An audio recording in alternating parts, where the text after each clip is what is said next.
Vas-y. Khalek, vas-y, hein. Allez, zéro vue, allez.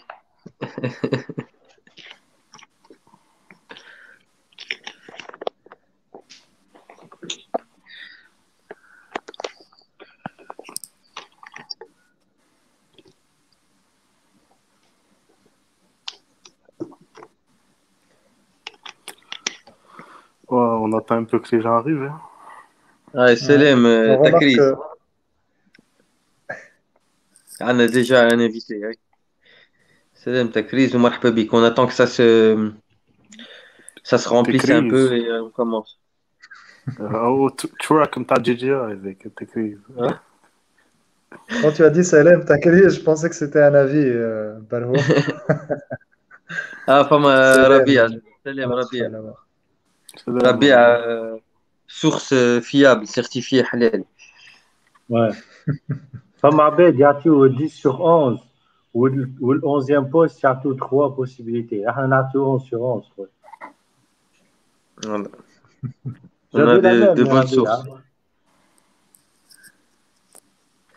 Allez, Selem, Ramsis, Max, Rue Maciel. Salam, Khouya. Et félicitations pour le Portugal. Slim Tounsi, salam. Femme un numéro Takri. de téléphone, Alors, le la lait. célébration de Musulman, on en parle. Je vais te faire ça, frère. Il nous a fait une Samir Nasri, là, ce soir. Il n'a pas aimé, il a pas aimé quand le, je sais pas, peut-être la passe juste avant, il n'a pas aimé la réaction des gens sur le banc. Ou c'est peut-être le Ouais, le match d'avant troisième aussi, but, hein. frérot. Ouais. Moi, je pense que c'est par rapport à Euh, l'action d'avant, parce qu'on a entendu beaucoup de cris dans le stade. Après, il a voulu justifier. Ah, et voilà. Bon, ça Mais on monte peut là. commencer, le lait. On a 21 personnes. Ouais, let's go, commence à allez. avoir du monde. Bah, vas-y, tu leur dis bonsoir, Brahim, présente. Salam alaikum, Anas El Kol. Bienvenue sur ce nouveau live Twitch des Teshkila. Alors, ensemble, on va parler du match qui nous a opposé face au Mali aujourd'hui. On fera ensuite un bilan des trois rencontres amicales du stage de juin. Et pour finir, on parlera du projet qui a été mis en place, à savoir l'intégration des binationaux pour préparer une équipe compétitive pour la CAN 2026, si je ne me trompe pas. Vous confirmez le LED? Voilà, Ouais, c'est parfait. ça, ouais. Ben, C'est on va, bien ça. C'est ça. ben, on va commencer directement. Alors, salam alaikum, Hedi. Marhaba Salam, bik de Brahim. nouveau. Ouais, merci. Comment ça va après ce Merci. match? On va, ça va moyennement, on va dire. En sachant que j'ai zappé un peu, il y avait le match de l'équipe de France contre l'Allemagne. En même temps, il y avait Tunis contre le Mali. Enfin, je vois qu'il y en a qui sont dégoûtés perso, mais bon, enfin, si je dois donner une note pour le match de ce soir, j'aime pas les 0,5, donc je dirais allez, un 6 sur 10. Eh bien, on J'expliquerai verra si les pourquoi. autres, on verra si les autres membres du Donnez une plateau note au seront. match, les amis. Salam, Hedj. Voilà. Salam alaikum, Zed et Walid. Heureux de te retrouver de nouveau parmi nous. Le retour, le grand retour du grand Merci, Walid. merci beaucoup. Plaisir partagé, Barhoum, Louled. Je vois qu'on est tous de blanc vêtus ce soir. C'est les Galactiques. Ouais. Mais Saifeddin la Jazir. Tunisie, la Tunisie nous a pas montré un visage de Galactique ce soir. Bon, on parlera plus du. Moi, vous savez que je suis pas trop réaction à chaud. On parlera plus de ce qu'on a vu durant les trois matchs, le projet, la situation actuelle, vu que le coach apparemment est annoncé partant, hein. Il semblerait que ce soit son dernier match, reste à confirmer. Globalement mitigé, donc un peu comme Heidi, peut-être je donnerai une note de 5 sur 10. J'essaie de me concentrer sur le match, j'ai pas trop vu France-Allemagne. J'ai un peu suivi la préparation de l'Italie, j'attends l'Italie demain aussi. Et puis voilà, j'espère qu'on passera de bons moments avec nos followers. Merci, merci Walid. Et enfin, notre homme à tout faire de Toulouse, Sofiane. Ouais, l'homme à tout faire est très fatigué avec toutes les échéances qu'il a à suivre. Le couteau Donc, suisse. Donc voilà, Il est partout. Il est en Europe, il est en Amérique du Sud, il est en Tunisie, il est au Mali. Il fait partout. du rugby, du foot, il fait tout. Ce monsieur. Ouais, c'est très dur à tout suivre, mais on essaye. Non, j'étais un peu sur France-Allemagne, je vais pas vous mentir. Je regarde aussi la Tunisie sur mon téléphone. Bon, pour donner une petite note au match, pour moi, c'est un petit en dessous de la moyenne, un petit 4 sur 10. Et on va en débriefer, on va en parler un peu avec tout le monde et on va faire un petit bilan de ce stage et de ce rassemblement.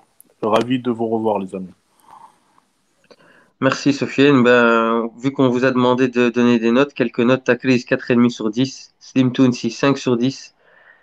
Tarek 5 sur 10. Tounsi 2 sur 10. Henny Darkside, la force obscure 4 sur 10. Et, Ramsis Max 4 sur 10. Ben, on va Zied, directement. 5, Yos, les 2. Vous êtes un peu dur quand même, les amis. Hein. Zied Jendoubi 5, oui. Ouais. Zied, il a mis 5. انت بشير 4 على 10 Zied, il a mis 5, Zied. 4 على 10 ما عندوش معدل هذايا Oh, on a 3,75. وليد كمان يجي بالعربي يرسب يرسب أي. يعني يدوب كيف سي بشير Non, mais Ah, voilà, Lulette. Allez, je vais me on lancer, commence. je vais donner un peu mon Voilà. avis. Déjà, moi, je vais quand mettre un peu les choses dans leur contexte. Donc, c'est un match qui arrive après une défaite contre l'Algérie. Ce n'est pas une simple défaite contre l'Algérie, c'est limite une claque pour la Tunisie. Je ne dirais pas une humiliation parce que beaucoup de Tunisiens étaient vraiment touchés après cette contre-performance à domicile. On n'aime pas perdre contre l'Algérie, il faut le dire. Donc, il ne faut pas penser que les joueurs ils sont dans enfin, une espèce de bulle où ils sont un peu isolés du monde. Ça, c'est pas vrai. Les joueurs, ils ont vécu cette défaite aussi, donc ils avaient à cœur de réagir. Là, maintenant, tu réagis, soit tu vas essayer de sauver un peu les meubles, donc de jouer, de proposer quelque chose, de montrer de la bonne volonté, soit tu vas complètement lâcher. Après, il ne fallait pas s'attendre à un 3-4-0 contre le Mali. Le Mali, c'est pas. Déjà, il n'y a plus d'équipe faible, on le voit même avec la Coupe d'Europe, hein. Il n'y a plus d'équipe faible aujourd'hui. En plus, il y a un schéma tactique qui est assez novice pour la sélection. Donc, on avait des nouveaux joueurs, on avait un nouveau dispositif tactique. Bon, c'était un peu brouillon, il y avait beaucoup de déchets techniques, il faut le dire. Mais moi, j'ai aimé surtout la volonté de l'équipe d'aller vers l'avant. Je comprends, il y en a qui vont dire, oui, à un moment, devant, c'était un feu d'artifice, c'était un 14 juillet, ça partait dans tous les sens. Il y en a qui gardaient trop la balle, il y en a qui driblaient pour se montrer. C'est normal, comme à des remplaçants, ils ont envie de montrer quelque chose. C'est tout à fait normal, c'est un troisième match. Alors, ça aurait été un match officiel, on n'aurait pas vu la même chose. Donc, je retiens la victoire, je retiens surtout les quelques entrées sur la fin. Je retiens le zéro occasion pour le bon. Il y avait une demi-occasion pour le Mali. Donc, globalement, on a dominé. On n'a pas su concrétiser nos occasions. On était brouillants dans la surface. Ça, c'est un autre problème. Mais voilà, Anna, je ne suis pas satisfait à 100%, mais j'ai aimé la réaction par rapport à la défaite contre l'Algérie. J'étais un peu lent, je suis désolé, mais vas-y, Walid. Vas-y, Walid, vas-y. Alors, moi aussi, je mettrais plus le match dans son contexte. Là, on arrive au bout des 3 matchs et j'ai pu un peu suivre les 2 premiers avec les live Twitch. Moi, je suis plus sur. En fait, hein, j'ai vu un changement au niveau de la FTF. Il y a une communication qui est beaucoup plus accrue sur notamment l'intégration des nouveaux. On sent qu'il y a vraiment quelque chose qui est mis en avant par rapport à ce projet. Et la pression était d'autant plus forte sur Mondelkbaïr. Sur le premier match, il était vraiment, si vous vous rappelez, contre la République démocratique du Congo. Il était très agité sur le banc. C'est la première fois qu'on le voyait comme ça. Le match n'a pas été convaincant. L'Algérie, bon, ça pouvait être une déroute, mais ça reste quand même un score logique. Aujourd'hui, je ne sais pas s'il y a beaucoup de choses à retenir, je ne sais pas trop, mais il faut voir ce qui se passe de l'intérieur parce que je ne sais pas s'il faut demander quelque chose en plus à une sélection où aujourd'hui on parle beaucoup dans les médias du coach qui va partir, qui va être viré, on va mettre qui à la place. Donc il y a beaucoup de choses qui ont été vendues. Il y a un peu de, à mon avis, hein, il y a des choses qui sont très bien pour l'image. C'est une nouvelle époque en fait qu'on est en train de voir maintenant. Mais on a un peu frôlé la survente. On nous a vendu beaucoup de choses et qu'on n'a pas forcément retrouvé, même si ça reste des matchs amicaux. Donc pour moi, il faut se mettre d'accord sur qu'est-ce qu'on veut, où est-ce qu'on veut aller et qu'est-ce qu'on veut faire avec le coach et qu'est-ce qu'on va faire avec cette génération qui est prometteuse. Donc techniquement, après, je laisserai Ibrahim, hein, qui est connaisseur, plus que... Je laisserai les connaisseurs s'exprimer sur la technique. Ça reste quand même un dispositif inédit. On a vu le coach démarrer avec un 3-4-3 avec des latéraux qui ressemblent à un... Tu le diras, Ibrahim, après. Hein, on n'a pas bien compris au début. Mais globalement, j'ai pas l'impression que c'est un stage qui a pu faire avancer le projet. Donc, on attend de voir la suite. Intéressant, Walid, en tout cas. Merci, Walid. Hmm. Et Sofiane, qu'est-ce que tu as pensé, toi, du match? Moi, je trouve que On les parle bien de problèmes, la Tunisie, pas la France, Sophie, on ne sait jamais. ça n'avait rien à voir, c'est deux sports différents, deux contextes totalement Bah, voilà. différents, hein, Eddy. Donc voilà, pour rejoindre certains Déjà, le trucs stade de aussi. Radès, la pelouse, il faut arrêter. Ouais, ouais, ben, mais Elle a tout. souffert. Bref, pour revenir à la Tunisie, moi j'ai trouvé qu'en tout cas, ce match-là, j'avais l'impression que le groupe était un peu miné par les problèmes extra-sportifs qu'il y a pu avoir. Hmm. Et je les ai ressentis, c'est-à-dire que, bon, sur le terrain, j'ai senti que c'était un peu poussif, même si à un moment il y avait des choses intéressantes, il y avait des bribes de quelque chose d'intéressant, mais j'ai l'impression qu'il y a quelque chose qui s'est cassé. Je reste persuadé comme Walid que pour moi, ce stage, ça n'a pas fait avancer les choses. Au contraire, ça nous a fait un peu reculer. Au jour d'aujourd'hui, tu avais un embryon, on va dire, de joueurs, de 15-16 joueurs assez intéressants. Tu pouvais rajouter des touches, justement, et faire des ajustements techniques et tactiques plutôt intéressants. Au final, ça s'est fait, c'est vrai. Mais je pense qu'il y a des rôles prédéfinis dans une sélection. Il y a des cadres, il y a des jeunes joueurs qui arrivent, il y a des joueurs qui ont plus de bouteilles. Mais ça, il faut respecter ça. Parce que du moment qu'on sort de ce cadre-là, ça va impacter sur le terrain. Et ça va aussi impacter sur le staff et ça va aussi impacter justement tout ce qu'il y a autour. Donc pour moi, je pense que voilà, il y a eu peut-être certaines erreurs qui ont été faites. Bon, on va en parler un peu après. Après, pour revenir sur le match, il y a une chose qu'on a omis de signaler, c'est que le Mali a eu une expulsion à la 34e, ou à Hmm. la 30e, pardon.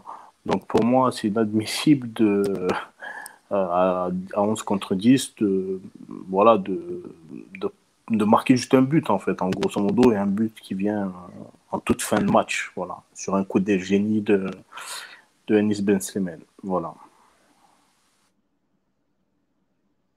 Ton micro est mute, Ibrahim. Ouais. Merci, Sofiane.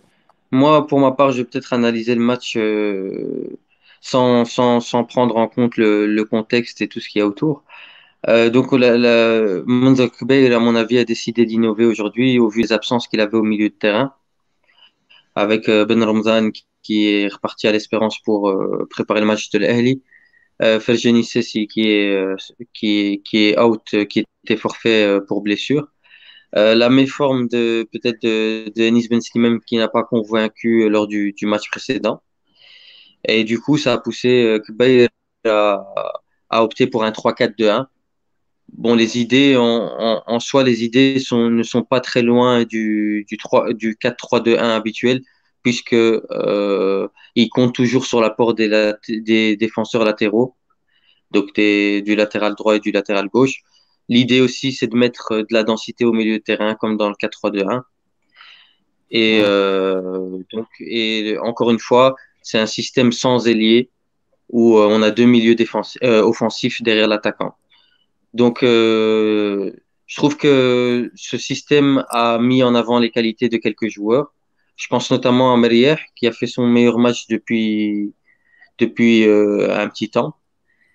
Il s'est trouvé à l'aise avec deux défenseurs qui le couvraient dans son dos, dans ce poste de libéraux. Il pouvait aussi mettre en avant ses qualités comme la relance, comme sa vision du jeu.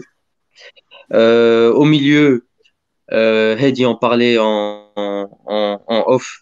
Il y avait Sriri et Laïdouni qui se retrouvaient dans la même zone de jeu, souvent. Ce qui a poussé peut-être Sriri en deuxième mi-temps à jouer un peu plus haut.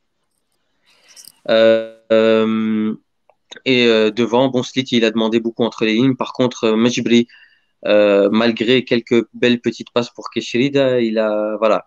Je pense que sur ce match, on voit que c'est encore un peu trop tôt pour le lancer et lui donner ce costume de titulaire. Donc, on sait qu'un jeune joueur, il faut pas griller les étapes. Il a certes il un était très quand bon même de bonne potentiel. volonté, non? Oui, il Il a était de essayé bonne volonté, mais il se cherchait, il cherchait sa position et pas voilà, mal de fois, exactement. il est venu chercher Ben, le en fait, ballon très bas. voilà, exactement, c'est ce que j'allais dire. Con- Contrairement, par exemple, si on compare avec le match de Sliti, mais bon, Sliti, il est beaucoup plus expérimenté. Sliti, il demandait entre les lignes, il se passait bien. Hannibal Mejbri, il avait un peu du mal à ce niveau-là, ce qui le poussait à jouer un peu plus bas. Du coup, on s'est retrouvé avec une domination stérile et on n'arrivait pas à porter le danger devant. Maintenant, voilà, après, si on continue l'analyse du match, je termine rapidement. Mounder Kbir a réagi, vu que à 11 contre 10, il sentait que le Mali allait être moins dangereux. Il a réagi, il a fait sortir un défenseur, il a fait rentrer un milieu offensif. On est repassé à un 4-3-2-1 avec Hamza Rafia qui a joué en milieu relayeur gauche. Et puis en fin de match, on est passé carrément à un 4-2-3-1 avec, Rafia Allez, et Rafia et Ali Youssouf sur les côtés, Sliti derrière Aïssa Mejbeli. Jbel, Jbel. Voilà. Donc Après, aujourd'hui, on critiquait souvent le fait qu'il ne changeait pas assez de système. Aujourd'hui, on a eu droit à trois systèmes de jeu. Voilà, il a voulu peut-être faire taire les critiques. Maintenant, voilà, le bilan, encore une fois, est mitigé en termes de jeu, en termes de rythme. La Tunisie n'a toujours pas réussi à élever son rythme. C'est mon bilan du match. Non, c'est très intéressant ce que tu as dit, Ibrahim. Moi, je suis globalement aligné avec ce que tu dis. Maintenant, j'ai pas envie qu'on sorte un peu le tableau tout noir non plus. Parce qu'il y a un adversaire en face, c'est le Mali. Et je suis désolé, le Mali, moi je les ai vus jouer contre l'Algérie, c'est une très bonne équipe. Ils ont de très bons joueurs, assez techniques. Derrière, c'est costaud, c'est physique. Donc voilà, fallait pas s'attendre à une domination totale de la Tunisie, surtout dans le contexte actuel, avec autant de changements dans le 11. Et comme l'a dit ouais, mais t'as Walid, 10 quand même, Heidi, non? comment? Ils sont à 10 le Mali quand même, non, Heidi? Non, mais on a joué au foot quand tu es en infériorité numérique, c'est Mhm. pas limite, c'était pas à l'avantage de la Tunisie dans le sens où le Mali, ils ont joué en bloc bas. D'ailleurs, ils n'ont pas attaqué une seule fois en deuxième mi-temps. C'était Mhm. éparpillé, mais ils étaient vraiment en bloc bas et ils faisaient que défendre. Donc à 10, ok, mais euh, mais euh, voilà. Enfin, la Tunisie a essayé. On me pose la Ben question sur justement, les enseignements positifs de ce match. Moi, j'en vois beaucoup, contrairement à tout ce qui a été dit, surtout sur les réseaux, parce que moi, le procès de Mandrek Bay, je veux bien le faire avec tout le monde. J'ai pas de souci. Tu vois. J'ai pas de problème personnel avec lui. Il y en a qui préparent déjà ce procès, peu importe le résultat. Ok, mais on va être factuel et pragmatique. Il a quand même essayé un nouveau schéma, qui est pas mauvais, qu'on le dise ou pas. Yassine Meyer, Montassal Talbi, un peu moins notre ami Omar Rekik, c'était pas mal derrière, c'était pas mal. Il y avait deux, trois fautes d'appréciation de Talbi et Meyer, mais ils ont bien joué, la couverture c'était bien, ils ont bien coulissé. Kéché Damalou, enfin, Kéché j'ai aimé, même s'il a encore du déchet dans son dernier geste, Malou, on a compris, il a un match samedi, donc il n'a pas trop forcé. Euh, mais c'était pas mal. Maintenant, euh, j'ai aimé aussi Saïfeddine Djaziri dans ses déplacements. C'était intéressant. Il n'a pas marqué, certes, mais il a montré qu'il y avait d'autres alternatives à Wahbi Khazri, qu'on le veuille ou pas. Il y avait un Il y autre a style Issam de Jbel jeu. aussi. Ouais. Après, bah, il y avait des remplaçants. Sur les remplaçants, أنا عجبني برشا عصام جبال. Un profil. C'est là où tu vois du caractère, parce que Walid, il parle des jeunes tout à l'heure. Mais Aïssam Jbel, c'est un vieux biscard, il a 30 piges, il a roulé sa bosse un peu partout. Donc, quand il rentre, il pose la balle, il tire les coups francs, il oriente un peu le jeu, une touche de balle et tout ça. Tu vois que voilà, tu as besoin de joueurs d'expérience. Et il joue bien dos au but, hein. Il a permis au bloc C'est de ça. remonter plusieurs fois, hein. Donc, sur deux, trois occasions à la fin du match, c'était pas mal. Même Ali Youssef, hein, il vendange une occasion, mais à un moment, il prend la balle, il essaye d'aller vers l'avant, de provoquer. Donc, il y a des choses positives, il y a des choses qu'on n'a pas aimées. Sur le collectif, je suis d'accord, mais bon, un 3-4-3, tu ne peux pas l'apprendre sur un match, hein. Il faut beaucoup de temps. Le 3-4-3, c'est même pas le schéma qui est le plus connu, c'est le 3-5-2, ou celui avec lequel Chelsea joue, par exemple, ou l'Allemagne ce soir. Mais le 3-4-3, j'en connais pas beaucoup d'équipes qui jouent en 3-4-3.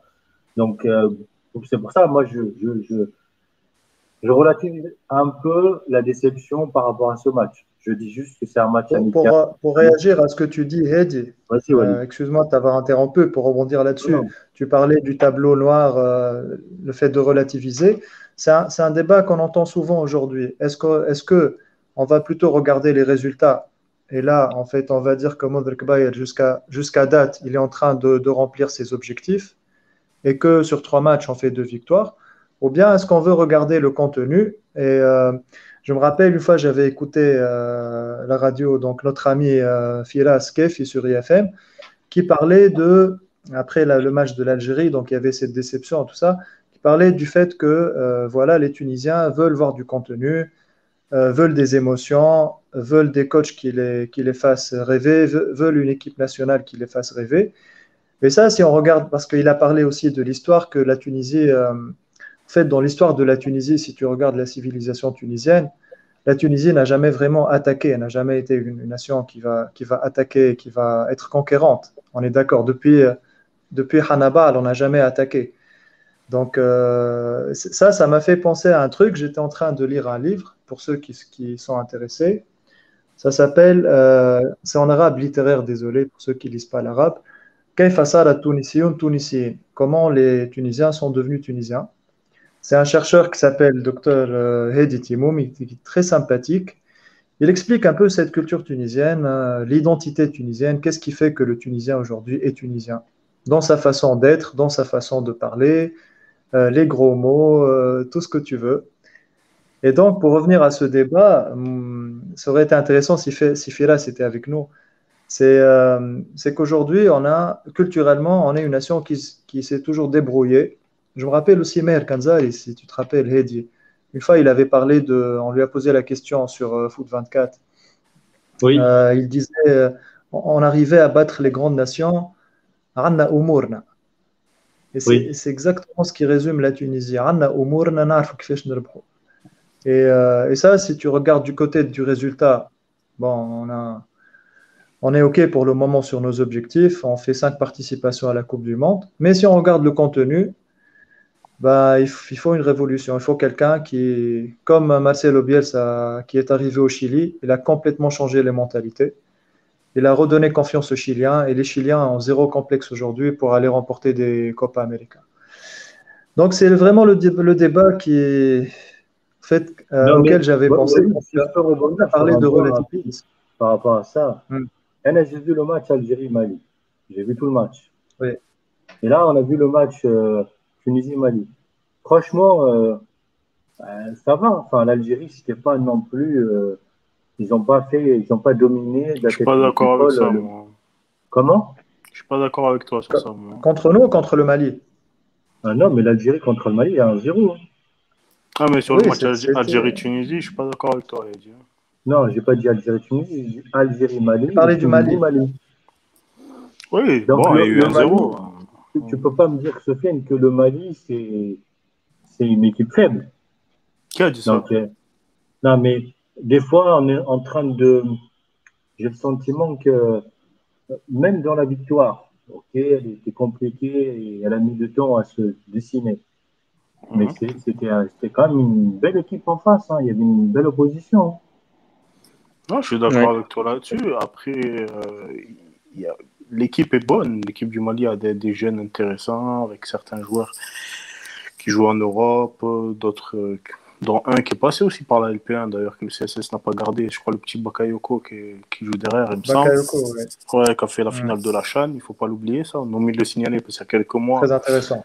il y a quelques mois, ils ont fait la finale de la CHAN face au Maroc. Et ils n'ont pas démérité. Euh, je pense qu'au jour d'aujourd'hui, personne ne réduit, on va dire, le potentiel du Mali. Je pense qu'il y a eu des faits de jeu qui se sont passés. Après, je pense que personne ne dit que la Tunisie est supérieure au Mali. Le Mali a regardé dans les yeux l'Algérie, elle a regardé aussi dans les yeux la Tunisie. Peut-être que ça aurait été un autre match s'il n'y aurait pas eu un deuxième carton jaune. En tout cas, ce qu'on voit du côté tunisien, c'est sur le contenu. Je pense que les gens sont très sévères. Au jour d'aujourd'hui, Walid a fait une perche un peu historique, socio-culturelle, dirons-nous, où tu as parlé Hmm. justement de ça, du fait qu'on n'attaque pas, du fait qu'on n'est pas conquérant. Je peux te rejoindre là-dessus, tu vois. Je peux te rejoindre là-dessus. Et la preuve en est que les coachs qu'on a eu dans notre histoire, ou bien dans les clubs qui sont venus, qui ont été offensifs, on les a toujours vus comme des ovnis. Et toi-même, tu le sais. Donc, au jour Hmm. d'aujourd'hui, c'est quoi qu'on demande? On demande du résultat ou on demande du contenu? Ou on demande les deux? Il y a trois solutions. Moi, je pense que la Tunisie, au jour d'aujourd'hui, on a eu des résultats, entre guillemets, demi-finale de Cannes, faire la Coupe du Monde, etc. Mais on demande aussi un plus pour passer ce cap. Vous voyez? Je pense que c'est ça dans la tête des supporters des Aigles de Carthage. Mais C'est ça ce qu'on justement, disait en fait, Sofiane, tout à l'heure, c'est qu'il n'y a pas de communication là-dessus, Ouais. qu'aujourd'hui, personne n'est sorti pour nous dire voici l'objectif sur lequel on va travailler, voici les personnes du projet, voici le coach et on va le soutenir par exemple, et voici ce qu'on va faire pour atteindre l'objectif, par exemple 2026, faire une très bonne équipe. Mais C'est ce qui, dis-moi, pour moi, ouais, manque par rapport à tout ouais. ce qui a été présenté, Mais yani, Walid, toute cette, oui, ouais. Oui, juste coupe rapide, mais est-ce que tu peux me je t'en citer prie. quand est-ce que les dirigeants de la FTF ont une fois annoncé un objectif à atteindre pour leur sélection A? Est-ce que c'est déjà arrivé dans l'histoire? Je veux savoir. Peut-être il y a eu 2004 parce qu'on l'a organisé, mais est-ce qu'ils se sont mouillés en disant on a tel ou tel projet sur 6 ans, sur 8 ans, sur 10 ans, sur 3, 4 ans? Enfin, moi, j'ai pas trop le souvenir de ça, tu vois. On est d'accord, et ça fait pas partie de nos traditions. Tu vois? Après, si tu veux, on dit toujours minimum al-murabba dhahabi. Donc, on va toujours dire Voilà. minimum demi-finale. Après, tu te débrouilles. Mais pour ce projet-là en particulier, vu qu'on a vu du changement, en fait, on a vu comment les jeunes étaient intégrés, on a vu qu'il y avait des cérémonies grandioses, il y avait une image, l'image de Hannaba al-Majbri. On a pris l'image du leader Hannibal et on a fait ce parallèle-là et des choses qui ont été faites qu'on ne voyait pas avant. Donc, je pense pour aller dans ce sens, pour être dans cette ambition, il vaut mieux pour tout le monde que ce projet-là soit clarifié et qu'on annonce que voici, que voilà, en fait, sur quoi on veut travailler exactement et voici les objectifs. Comme ça, on va dire, on va pouvoir estimer est-ce que c'est un projet qui est gagnant ou pas. Ça, on l'a pas Et en vu, fait, c'est parce que le dommage, je trouve, contenu, en Walid, fait, hein. c'est relatif aussi. Comment? Hum. C'est dommage parce qu'on l'a pas vu, on l'a pas entendu, ça. On l'a pas entendu. Non, Et voilà, justement. C'est ce qui manque, c'est ce que je trouve que personnellement, il me la manque par sélection, rapport elle à ce qui a manque. été fait. Ouais, juste une idée, Walid, pour aller un peu dans ton sens. Je trouve que la sélection et au moins les responsables, ils sont sur des idées, sur une idée globale. Tu vois, on voit à peu près ce qu'on a comme projet et à peu près ce qu'on Mm. recherchait comme joueur et à peu près ce qui manque à la sélection. Mais il n'y a pas de. Mm. Il Mais manque le. Eddie, tu vois, tu as dit qu'ils sont sur une sorte de projet plutôt global. Mais au jour Oui. d'aujourd'hui, au jour d'aujourd'hui, est-ce que cette question-là que tu as joliment signalé, Walid, sur est-ce qu'il y a une communication autour d'un réel projet, est-ce que cette question-là, elle est évoquée dans les médias sportifs en Tunisie? Est-ce que justement, il y a une sorte de pression médiatique pour le fait qu'ils doivent communiquer là-dessus? J'ai pas l'impression, moi, que ça dérange des journalistes en Tunisie de savoir s'il y a un projet ou pas de projet. Je crois, j'ai entendu Wissem Abdi, je crois, sur Express FM, qui disait comme quoi qu'il aimerait bien aussi qu'il rejoignait cette idée-là, c'est-à-dire qu'il aimerait que la fédération ait un projet clair sur des tournois, c'est-à-dire une prochaine CAN, savoir quel est l'objectif à atteindre à la CAN, etc., etc. Et je trouve que voilà, les gens font les sourds, en tout cas les journalistes qui sont là font les sourds sur cette question-là. Donc après, il faut voir. Sofiane, pour répondre un peu à ta question, je pense que les médias en Tunisie, et encore une fois, il faut lire le bouquin de Walid, ils ne s'intéressent pas à ce genre de débat. Et c'est malheureux de le dire. En gros, on ne s'intéresse pas à poser les questions sur le projet. C'est quoi le projet finalement? Qu'est-ce qu'on voulait faire? C'était quoi l'objectif de stage? Moi, ils auraient annoncé au départ que l'objectif, c'était d'intégrer des jeunes, peut-être de faire un espèce de tri pour les matchs à venir, pour les échéances, pour voir quels sont les joueurs qui sont prêts pour revenir en septembre. Ceux qui sont plutôt à la recherche d'un club, pour ne pas dire autrement, et qu'on a envie de relancer. Ça, je ne l'ai pas entendu, moi. Je l'ai pas entendu. J'ai entendu un C'est discours partiel, Eddy, en fait. Pour moi, Vas-y, excuse-moi de vas-y. t'avoir interrompu.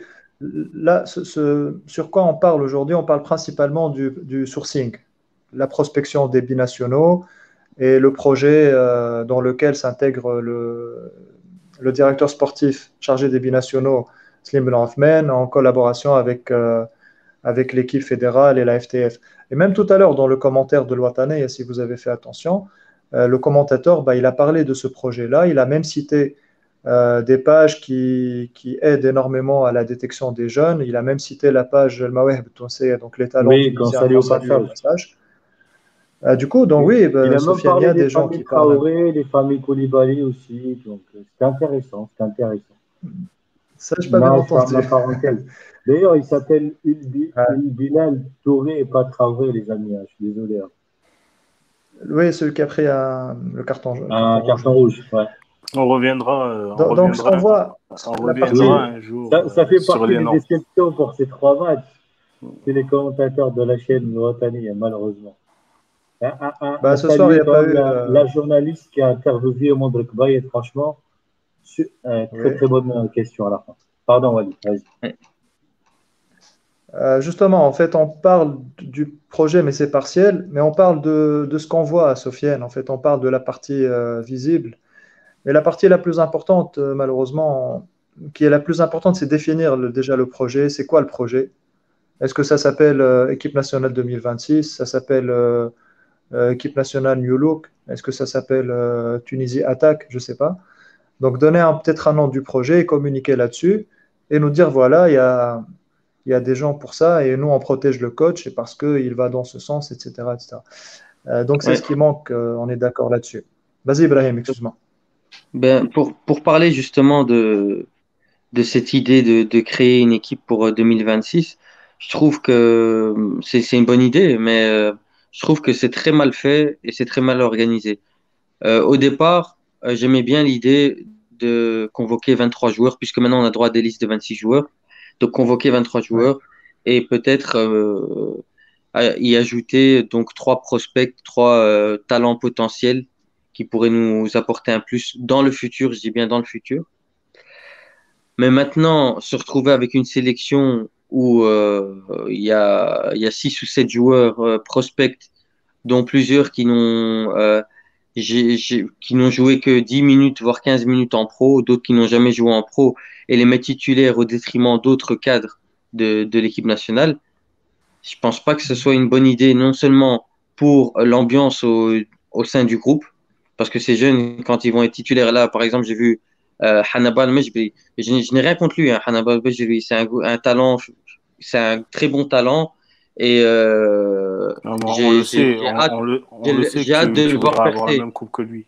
On le sait que tu aimerais avoir la même coupe que lui. On le sait, on le sait. J'ai hâte de le voir percer, donc Hannibal. Mais quand je vois aujourd'hui le temps de jeu qu'il a eu et le temps de jeu d'un cadre comme Khawi, qui a été depuis la prise de fonction de Kbair le meilleur joueur tunisien, le plus prolifique en tout cas en termes de buts et de passes décisives.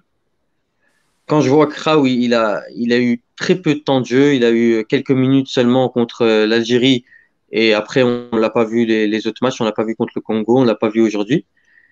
Ça peut créer des tensions au sein du groupe. Qu'un jeune joueur Point qui vient de d'interrogation pour débarquer le prenne. gardien aussi, 3 matchs sur 3. Voilà. Ben, Donc, le gardien, c'est un débat qu'on a évoqué plusieurs fois, Walid. Mais là, j'ai le Hmm. sentiment que Mondrekba, il envoie un message clair à tout le monde et pour tout le monde. Le gardien numéro un dans son esprit, c'est Maraz Hassan. Maintenant, au moins, c'est clair. Hmm. On peut remettre des choses en question. Le fait qu'il n'ait pas joué une seule seconde Pour ou moi, une c'est pas minute. dans son esprit, hein, mais bon. Comment? Pour moi, c'est pas dans son esprit, mais bon. Bon. Ben, 3 matchs, 3 titulaires, Sofiane, ça veut dire quoi? Ouais, très bien. Il tu veux avait dire que c'est annoncé que pas c'est une, tu veux dire que c'est pas une décision qui émane de lui. C'est ça que tu veux dire? pas du tout.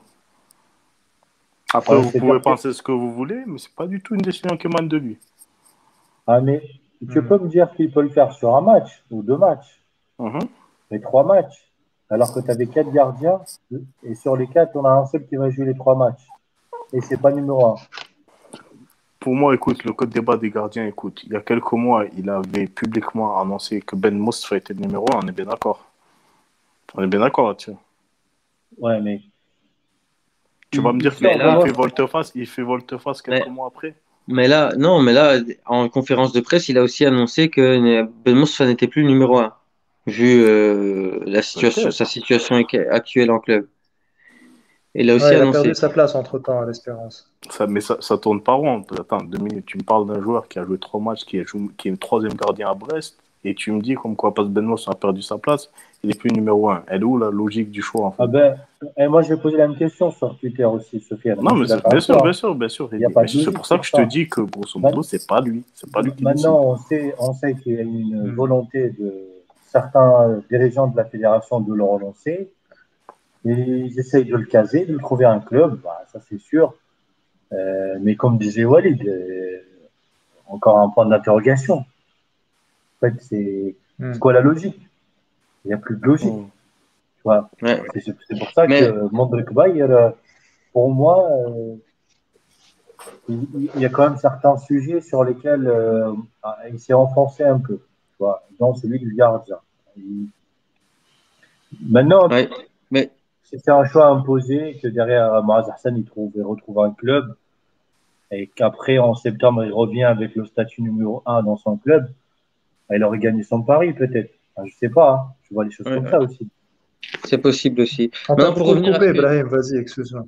pour revenir à ce que je disais, attention à ce que l'équipe nationale ne devienne pas un laboratoire d'expérience où à chaque fois on va ramener des jeunes euh, qui jouent dans des catégories de jeunes justement qui n'ont encore rien prouvé en pro et que l'on balance titulaire. On l'a vu au départ l'année dernière avec Lamti. Il a été convoqué pour la CAN. Et puis, il a eu quelques minutes de jeu après la CAN avec les A. Puis, on l'a vu avec la sélection olympique.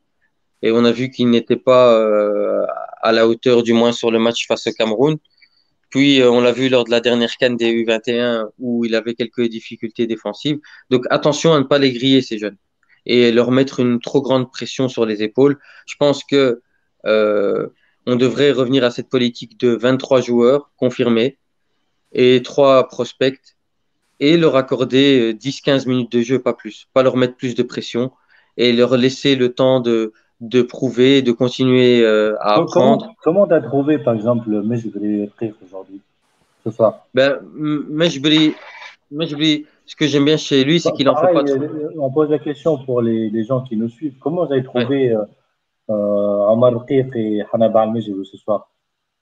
Pour moi, ben, en attendant les réponses des internautes, moi, pour ma part, Majbri, ce que j'aime bien, c'est qu'il joue simple. Il se complique pas la tâche, il essaye pas d'en faire trop. Par exemple, quand je compare au cas Hamza Al-Fial, où à chaque fois qu'il rentre, il essaye d'en faire trop. Il essaye de jouer le plus simple possible. Parfois, on voit à travers ses passes qu'il a un talent indéniable. Maintenant, je pense que c'est trop tôt. Je trouve que, par exemple, sur le match d'aujourd'hui, sur les autres matchs, il n'a pas assez pesé, il a pas fait la différence. Et c'est normal. C'est pas parce il est pas talentueux. C'est juste parce que il est en plein apprentissage et il continue d'apprendre. Donc, c'est trop tôt de lui accorder autant de temps de jeu.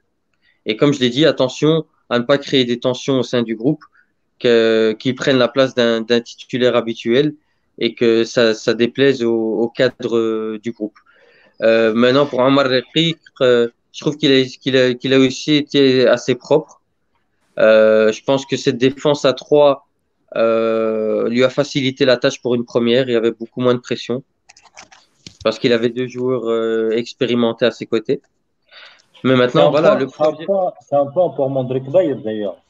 Ouais, ça c'est vrai. C'est un point pour Mondal Kouel. Maintenant, en parlant de cette politique, voilà, de prospect, je pense qu'il y a des joueurs sur lesquels on peut compter dans l'immédiat et qui peuvent apporter un plus pour le futur. Je pense à Ben Slimane qui n'a que 19 ans. Lui, par exemple, il entre vraiment bien dans ce projet parce que il a joué quelques matchs en pro. Voilà, il a déjà prouvé. Un joueur aussi comme Ali Youssef, il a eu du temps de jeu dans son club. On parle de Hannibal Al-Mejbri parce qu'il joue à Manchester ou Hamza Al-Fia parce qu'il joue à la Juve. Mais au final, celui qui a apporté un plus, eh ben, il joue en Hongrie. Donc, c'est, il faut peut-être arrêter de se focaliser parfois sur les affiches et plutôt se concentrer sur l'apport que peut avoir un joueur. Et je pense que la Tunisie, elle a un effectif pour jouer les premiers rôles, pour se qualifier à la Coupe du Monde et pour se qualifier au dernier carré de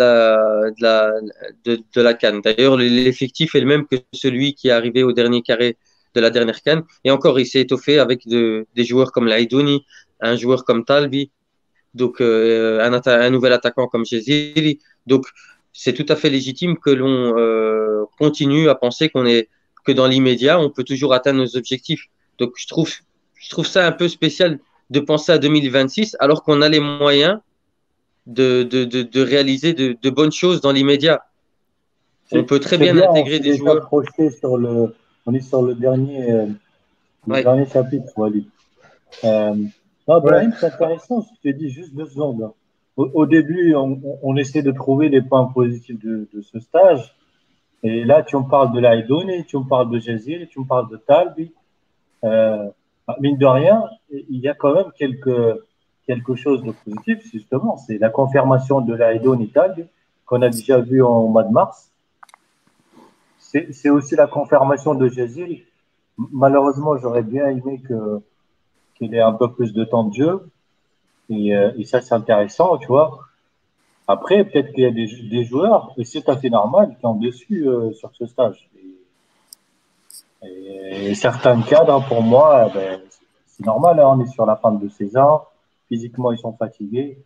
Donc, c'était pas terrible. Je sais pas, Sofiane, il parle avec qui, là, mais depuis tout à l'heure, il fait une tête. Non, je t'écoute, parce que t'es positif, il dit. C'est ça que j'aime bien chez toi, c'est que t'es ultra positif. Ah, ben, moi, je suis toujours positif. Ouais, ça me fait rire parce que t'es grave positif. Moi, j'aime pas le bilan tiré comme ça, à chaud. Non, mais je sais, mais t'es ultra positif, mon frère. Et ça, je respecte grave ça chez toi parce que t'es là, on sort de 3 matchs assez compliqués. Et t'es là, t'arrives à nous sortir des choses assez. Voilà.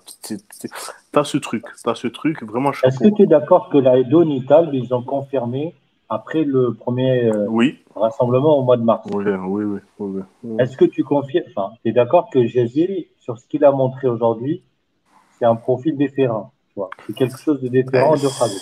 Ben oui, clairement. On l'a vu aujourd'hui. C'est-à-dire que. Après, pour les jeunes, oui, il y a débat. Je suis d'accord avec Brahim. Il y a débat. Ils prennent beaucoup de place, voire trop de place. Après, justement, moi, j'ai pensé. Désolé de te couper. Un dernier point, j'ai pensé par exemple à Fkhreddine Ben Youssef. Je pense que dans un match comme celui de l'Algérie, on aurait eu besoin de Fkhreddine Ben Youssef, d'un leader d'attaque qui aurait mis de l'intensité dans les duels, et je pense qu'il nous aurait apporté un plus. Malheureusement, voilà, sa place a Même été un prise par un Benyouf, jeune. il aurait aidé en défense, Voilà, pour te dire. ouais, Ouais, sur c'est le vrai. côté, t'es pas Je suis mal. d'accord Ouais. avec toi.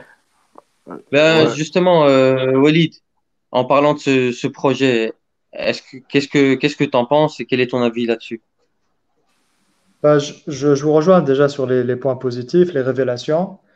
Moi, ce que j'ai aimé, ce qui a vraiment attiré mon attention, c'est le changement au niveau de la communication et justement la concrétisation de ce projet de sourcing qui a été, euh, qui a été fait avec les présentations la fameuse présentation de Hannibal Al-Mejbri et aussi de Rqiq. Donc, la FTF, j'ai vu qu'elle avait commencé à mettre les petits plats dans les grands, comme on dit. Elle nous a vraiment vendu beaucoup de choses très intéressantes. Et ça, je pense, au niveau de la com, il y a une très, très grande progression. Donc, c'est parmi les points positifs. Et on voit qu'au niveau de la com, on apporte beaucoup de soins. Les conditions de stage aussi. Slim, dans notre interview, il nous a parlé de ça. Le soin que la FTF donne aux conditions de stage pour que les jeunes prospects se sentent dans les meilleures conditions possibles. On l'a vu même au premier match, hein, donc même au niveau de l'intendance, la gestion des bouteilles d'eau, ça n'a rien à voir avec ce qu'on voit dans le championnat tunisien. C'est un point positif, en même temps c'est un point négatif parce que ça crée un gros décalage. Ce qu'on voit dans les matchs de l'équipe nationale, on ne le voit jamais avec les clubs en Ligue 1, en championnat tunisien. Donc au niveau de la com, je trouve que il y a une différence, il y a quelque chose de différent qui se fait. Les révélations, encore une fois, je suis d'accord sur l'Aïdoun, et pour moi, c'était waouh, il m'a fait, comme tout le monde, je pense, une très très forte impression. Talbi et la force tranquille, les cadres qui confirment comme Sliti. Keshrid a aussi, vraiment, j'ai beaucoup aimé l'attitude durant tous les matchs qu'il a joué, même aujourd'hui. Après, au niveau de ce projet, encore une fois, il y a un bon début, il y a un pitch, on nous a vendu quelque chose, mais il reste encore le fond, c'est-à-dire ce qu'on souhaite faire pour la suite. Donc, c'est comme si on nous a proposé une bande-annonce et il manque encore le fil. Hum. Donc, ça, c'est mon avis sur le projet. Après Walid, globalement, un projet, tu peux pas le voir sur 3 mois. Moi, je reprends Bien l'exemple sûr. algérien. Vous allez me dire encore que je suis positif, mais l'Algérie de Jamel Belmadi, il a mis 3 4 ans pour construire quelque chose, pour arriver en On est- 2019. Et là, ils ont une équipe, reprenons l'équipe d'Algérie, l'âge des joueurs, Blaise, il a 29 30 ans, Bonjer, 30 ans, Mahrez, 30 ans, euh, comment il s'appelle le défenseur là Manji. Belham, il a 32 ans, Aïssama, il a 29. Donc, tu vois que c'est une équipe qui arrive à maturité, qui arrive un peu au summum de sa performance, et c'est cyclique le foot. Donc, la Tunisie, elle est plutôt sur les premières marches, là où l'Algérie, elle est en plein boom, entre parenthèses. Donc, je reviens à ta question au départ, Wally. Avant de dire je veux de Kbaïr, je veux pas de Kbaïr, ok, ben, on va sortir. Allez, mettons Kbaïr de côté, on va le sortir là tout de suite. Mais d'abord, il faut savoir ce qu'on veut Hmm. et avec quel joueur. C'est ça, c'est ça. En Et ça, fait, on je n'a suis pas de d'accord réponse avec toi, du hein. championnat. C'est les trois matchs ou 3 mois, c'est pas ça, en fait, le fond du sujet. C'est pour ça que moi j'ai parlé de 2026, mais à part l'interview où Slim parle encore une fois, donc il a parlé de Hannibal à un moment où il est encore prospect, il est encore en train de le prospecter, comme étant le pivot de ce projet en quelque sorte, et c'est un peu peut-être la locomotive qui va ouvrir la porte pour d'autres binationaux. Et l'objectif final serait de faire une très bonne équipe en 2026, à la Coupe du Monde 2026. Ça, c'est un discours qu'on n'entend pas aujourd'hui. Et si on nous dit ça et qu'on nous dit, voilà le projet qui va prendre du temps, et comme tu as dit, Heidi, donc si vous voyez nos voisins algériens, ben, les projets prennent un peu de temps pour prendre. Mais il Je est suis coach depuis certain que 2018, pour ceux qui me disent. Donc, ça fait 3 ans qu'il est là. c'est ça. Et si on nous dit ça, si on nous sort et on nous dit ça, de manière claire et que ça donne du sens au projet, je peux t'assurer que la majorité des Tunisiens vont écouter.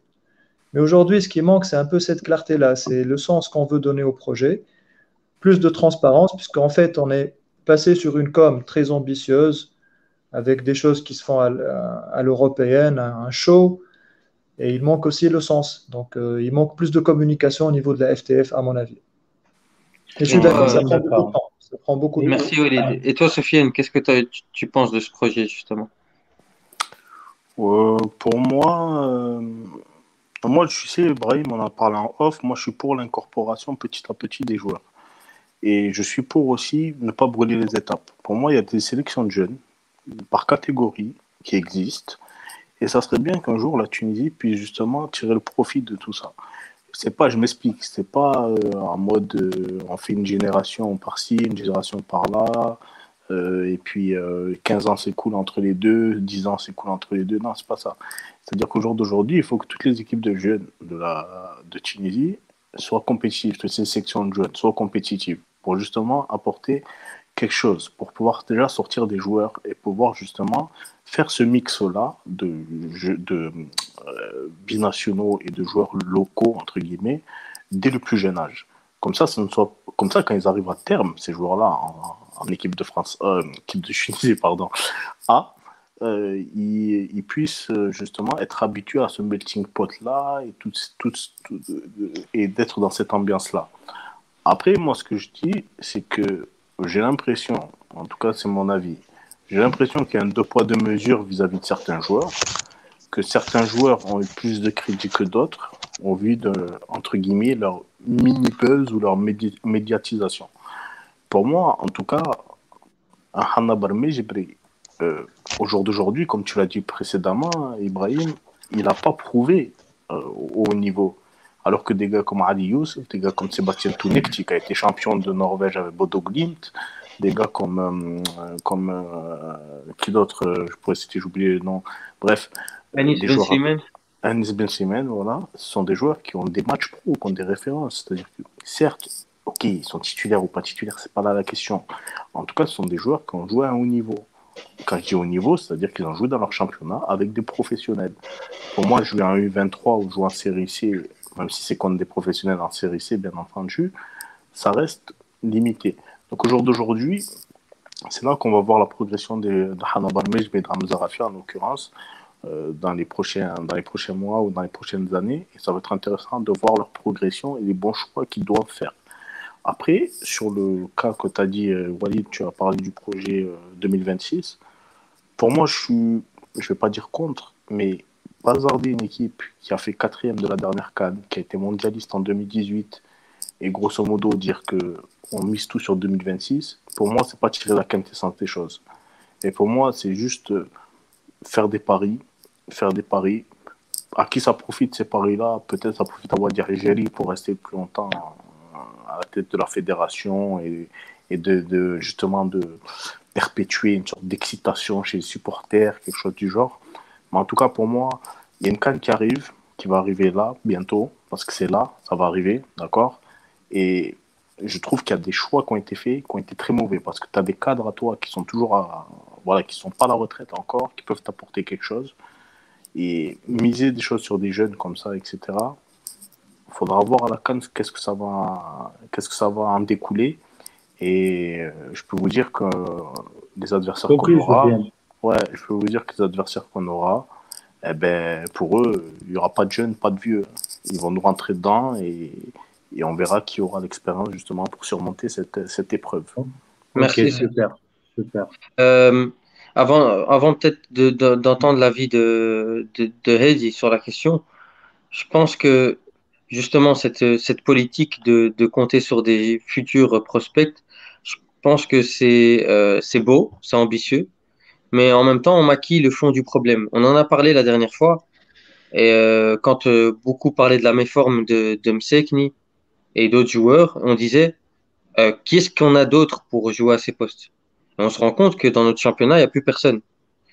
À mon avis, ce qui a toujours fait la force de la sélection nationale, c'est le vivier local. Et dernièrement, il y a eu des décisions qui ont été prises. Je ne sais pas pour quelles raisons elles ont été prises. J'ai pas envie de justement de tirer sur qui que ce soit.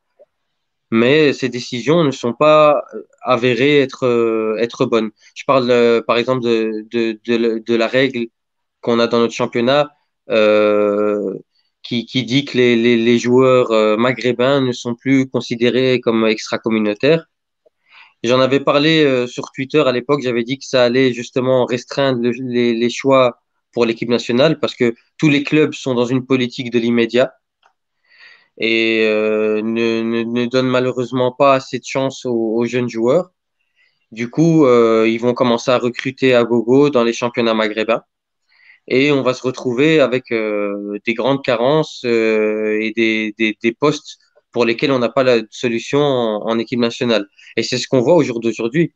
Quand on se pose la question, est-ce qu'on a des ailiers dans notre championnat qui peuvent postuler à une place, même pas de titulaire, ne serait-ce que dans la liste des 23? On trouve aucun joueur capable de postuler dans la liste. Au Ibrahim, poste d'attaquant aussi. Les hein, meilleurs ailiers dans notre championnat, ben, c'est Meziani, c'est Soula, c'est Rooney. Donc, je peux rebondir sur ça rapidement, Ibrahim. oui, vas-y, Sophie. J'ai juste quelque chose à préciser là-dessus. On a voulu nous faire de cette loi une AF, voilà, c'est ça le terme de la loi, comme quoi ça allait être quelque chose qui allait attirer, entre guillemets, des bons joueurs, enfin non, les meilleurs joueurs qui évoluent dans les championnats d'Afrique du Nord. Déjà, les joueurs égyptiens, déjà, on oublie. Déjà, je tiens à préciser, il n'y en a aucun qui est venu en Tunisie, à part Ahmed Mara qui est venu, mais c'était avant la loi, ça. À l'Étoile, tu connais bien. Il y a eu quoi? Les joueurs mauritaniens, il n'y en a pas qui ont été pris. Donc, il y en a tous, ils sont à Nouadhibou. Il y a un très bon projet là-bas. Semblent être très bien là-bas, ou sinon, ils essaient d'aller en Espagne ou bien au Portugal. Après, au Maroc, on n'a pris personne. Est-ce qu'il y a un joueur marocain qui est venu en Tunisie ces dernières années depuis l'instauration de cette loi? Non. Parce qu'en Botola, je suis désolé, en termes d'infrastructure, en termes de salaire ou même en termes de cadre de vie, c'est largement mieux. Voilà. On a eu les joueurs algériens, donc on a eu les seconds couteaux, c'est-à-dire les joueurs locaux de Ligue 1 algérienne qui sont venus, ceux qui n'arrivaient pas à atteindre l'Europe, ils sont venus, etc. Bien entendu, à l'Espérance, au club africain, à l'Étoile, etc. Puis on a eu le cas des joueurs libyens. Les joueurs libyens, pourquoi ils sont venus? Parce que leur championnat était arrêté. Leur Oui, championnat a repris. Oui. Voilà, le championnat a Voilà, repris. Ils sont tous en train de repartir. Ils sont tous en train de repartir. Le seul qui reste un peu, c'est bon, Soul, on va voir comment ça va se décanter. Non, mais il va pas rester. Il va pas rester. Le seul qui reste, c'est Hamdol Rouni. Pourquoi? Parce qu'il a un gros salaire avec l'Espérance. Après, à un moment donné, je veux bien qu'on a eu cet effort-là pour la symbolique, tout ça, etc. Mais la réalité, elle est autre part. Donc, au jour d'aujourd'hui, si on regarde bien, il faudrait que dire à certaines personnes dans notre pays d'arrêter de se regarder le nombril, à croire que notre championnat est compétitif, et il ne l'est plus. Voilà. Exactement. Ben, pour conclure sur ce point, je pense que puisqu'on parle d'une politique de préparer une équipe compétitive pour 2026, il faudrait vraiment se pencher sur cette question et revoir cette loi pour permettre aux joueurs justement locaux de pouvoir montrer ce qu'ils valent et surtout que les clubs tunisiens changent cette politique de l'immédiat, des résultats immédiats. Voilà, Hedi, Inch'Allah, ma tawalnash alik, khoya. Qu'est-ce que tu penses de justement Non, de non, cette politique de rajeunissement et c'est cette très idée de intéressant, au construire une contraire. équipe pour 2026? Je propose déjà, on est à 50, presque 59 minutes de direct. Euh, Moi, je vais parler peut-être une minute. Après, on prend deux, trois questions, Louled. Pour ceux qui sont sur le chat, là, préparez vos questions. On va essayer de répondre un peu. Et voilà, 1h05, on fait. Après, on clôture le débat. Louled commence à faire ça en plus. Mais sinon, je suis globalement d'accord avec vous. Je suis aligné sur le fait que ce projet, il manque beaucoup de communication, il manque beaucoup de clarté en tout cas, il manque beaucoup de visibilité. Il y a des échéances, c'est bien, mais faut clarifier certaines choses. Rajeunir pour rajeunir, pour moi, ça n'a jamais été un projet. Un projet, c'est plus un collectif, c'est un groupe, c'est une équipe.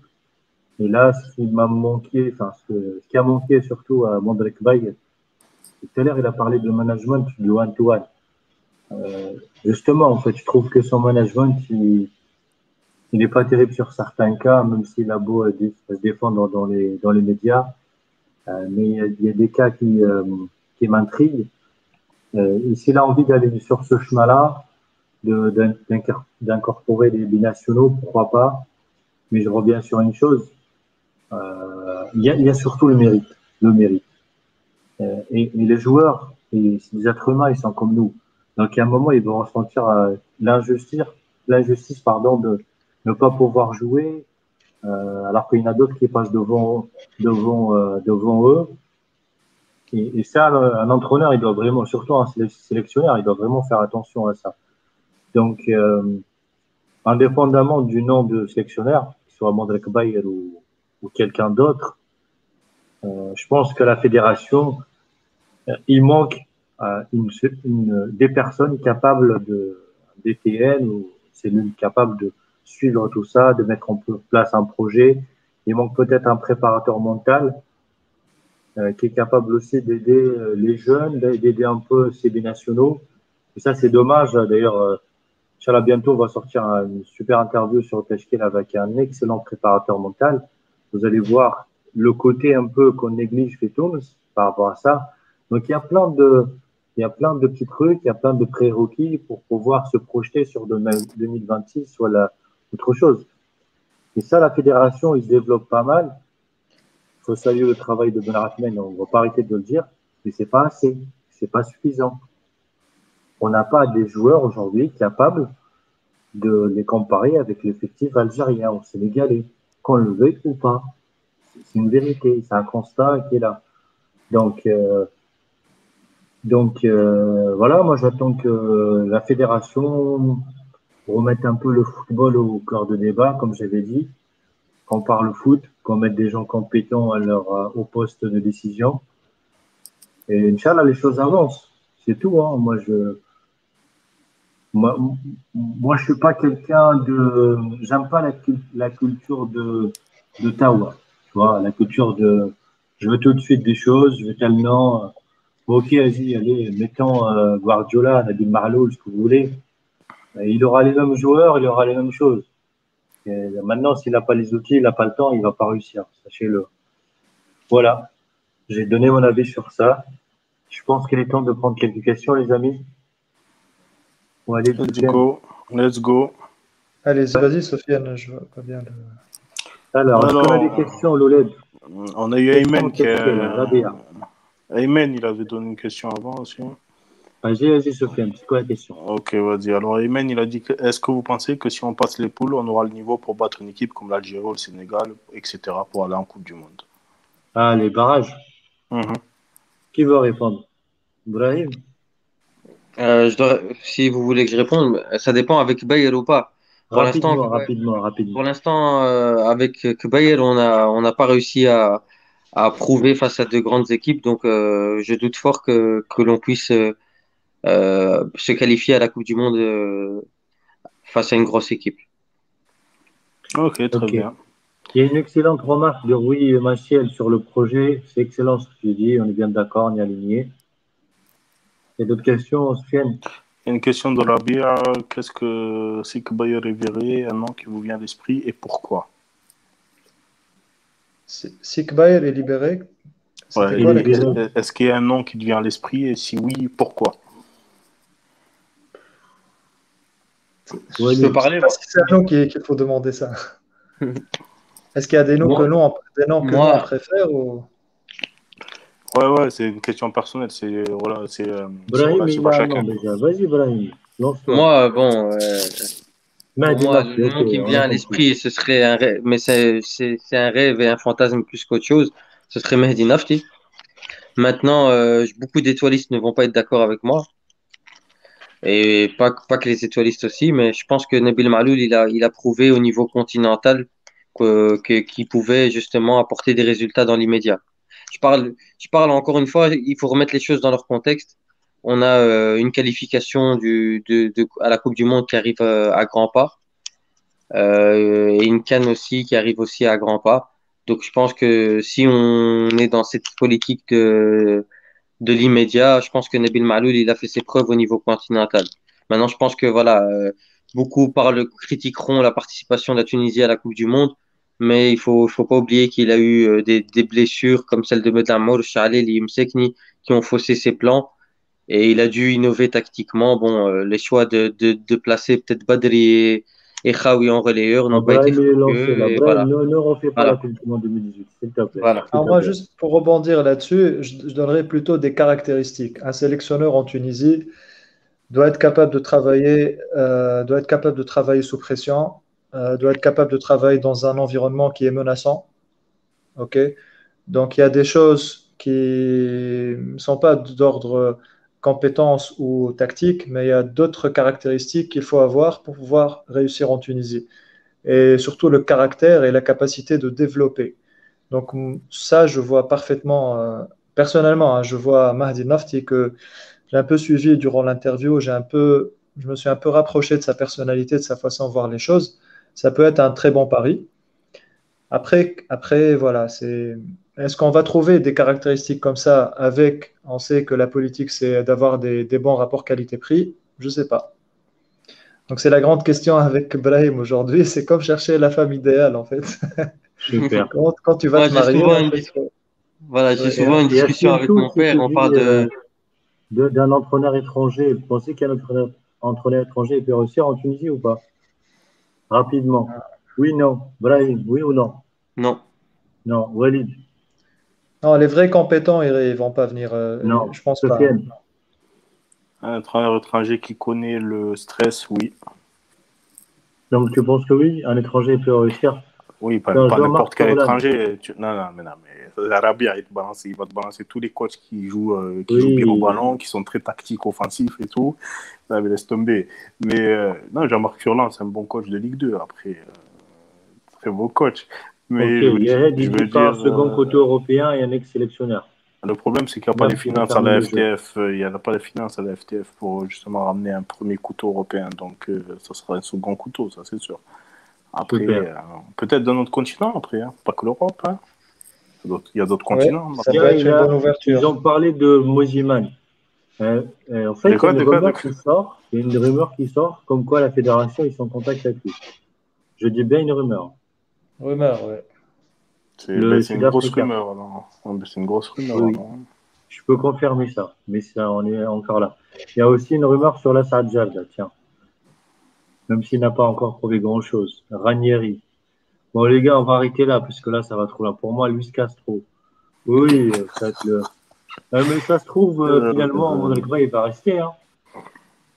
Parce Ça se que trouve. Wadi Al-Jali était énervé après le match contre l'Algérie. Maintenant, il a tellement de problèmes à gérer entre les histoires de Cheb, le championnat, Saïden et tout ça. Et il va pas en rajouter d'autres avec Mondragva. Ah, bon. Tout est possible dans le foot. Tout est possible. Hmm. Ok, les Ouais. amis, je crois qu'on arrive sur la fin. Doulé, Diatikum As-Saha. Ouais. Je vous laisse peut-être le mot de la fin à chacun. Walid. Bah, merci, ça fait plaisir de vous retrouver après une petite absence. Comme disait Hedi tout à l'heure, donc il y a de superbes choses à venir sur Tashkila, donc restez connectés. Et puis c'est intéressant de voir aussi l'histoire de notre pays. Je suis un peu plongé là-dedans quand j'ai quelques minutes à lire. Ça permet de mieux comprendre le présent. Donc vive la Tunisie. Diatik Saha, Walid. Merci. Hedi. Pareil, merci à tout le monde. C'était une période un peu intense avec 3 matchs de la sélection. J'espère qu'on était au niveau avec une couverture. On a essayé de parler un peu de décortiquer tous les matchs, de faire des débriefings avec des articles assez riches. Mais c'est pas fini. Inch'Allah, on va enchaîner. On a des super interviews à venir. Restez connectés avec nous. Il y a des choses intéressantes. Euh, et puis voilà, la sélection tunisienne pour moi, elle aura des belles choses à prouver. Euh, je vais finir par une bonne nouvelle. Inch'Allah, sur cette semaine ou plus tard la semaine prochaine, on aura 3-4 transferts de joueurs tunisiens annoncés en Europe qui vont faire plaisir pour beaucoup de supporters. Et ça, c'est une bonne nouvelle pour le football tunisien. Voilà. Merci, les gars. Décidément, ton optimisme déborde, mon cher Eddy. Même sur les transferts, tu mets Ah, mais, cette. Parle-nous de Ben Kanzai ou Souza, si tu veux. Moi, j'ai pas de souci. لا ça va D'ailleurs, aller. j'attends le bilan de la Coupe arabe ou non, la Coupe d'Afrique des Arts, là. Ils Ouais, l'ont fait un jour ou pas avec Mokhtar Dlil? je sais pas. Mais je pense que Ouais. ça va pas se faire. Ça va pas se faire. Ils retiennent que leur victoire. Non, après, moi, Ouais. je remercie tout le Zied monde. Berrina. Ouais, mesquin. Et je remercie tout le monde, en tout cas, d'être présent avec nous sur le live. Ça fait toujours plaisir, malgré ce match voilà, assez compliqué de la sélection. Mais bon, vous avez été présents, ça fait plaisir. Et dans la victoire comme dans la défaite, on analysera quand même, toujours, bien entendu. Et beaucoup de contenu vont venir sur la Tashkil durant l'été. Inch'Allah aussi, on abordera la nouvelle saison. Et puis, il y aura des nouveaux live Twitch aussi, peut-être sur diverses autres disciplines et compétitions, Inch'Allah. Et puis, voilà. Donc, je vous remercie, les gars, pour tout ça. C'était cool. Ravi de revoir Walid avec nous. Ça fait plaisir de le Merci. revoir. Voilà. Et c'était tranquille. Voilà, c'était carré. Sofiane, je te laisse la devise comme d'habitude pour terminer Voilà. rappeler la devise. Dans la devise, c'est par des passionnés, pour les passionnés. Et ça sera toujours le cas et ça changera jamais. Voilà. Salut les Merci amis. beaucoup, Sofiane. Allez, تصبحوا على خير ولاد. Salut, merci tout À le la monde. prochaine, Inch'Allah. Salam alaikum. Salut.